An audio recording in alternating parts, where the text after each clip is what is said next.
Selamat datang di channel ini, rekan-rekan sekalian. Juni Margitsang selaku anggota DPR RI menegaskan tenaga honorer itu harusnya diangkat menjadi P3K tanpa tes, cukup dengan satu syarat ini. Informasi selengkapnya ditonton secara lengkap video ini.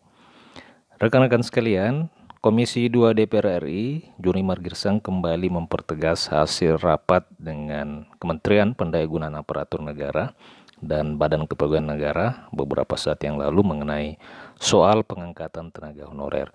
Per tahun 2024, seluruh tenaga honorer ini di Indonesia itu harus dituntaskan, mengingat itu amanah tegas yang tercantum di dalam Undang-Undang SN nomor 20 tahun 2023. Juni Margitsang telah menyatakan bahwa seluruh tenaga honorer itu akan diangkat menjadi P3K tanpa terkecuali.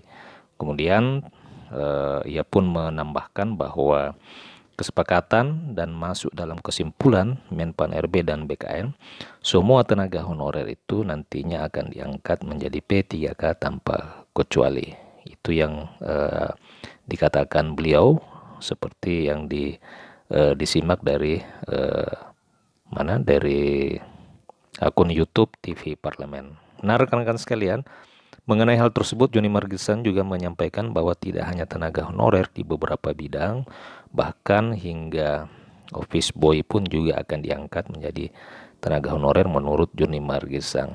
Mau bidan, mau office boy, apa segala macam apa itu, harus sudah diangkat paling lambat 24 Desember 2024 tanpa syarat. Ini sebenarnya apakah ini memang pernyataan lembaga atau pernyataan pribadi?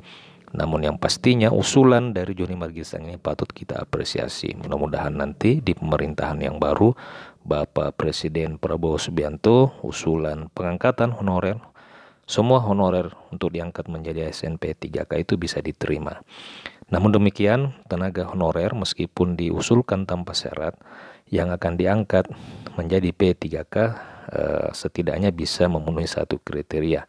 Nah, satu kriteria itu yakni yang telah disampaikan Juni Margitsang di waktu yang bersamaan, yakni sudah menjadi tenaga honorer selama 5 tahun berturut-turut tanpa terputus. Jadi ini kriteria utama menurut beliau yang harus dimiliki oleh tenaga honorer agar bisa diangkat menjadi P3K tanpa melalui tes atau proses seleksi.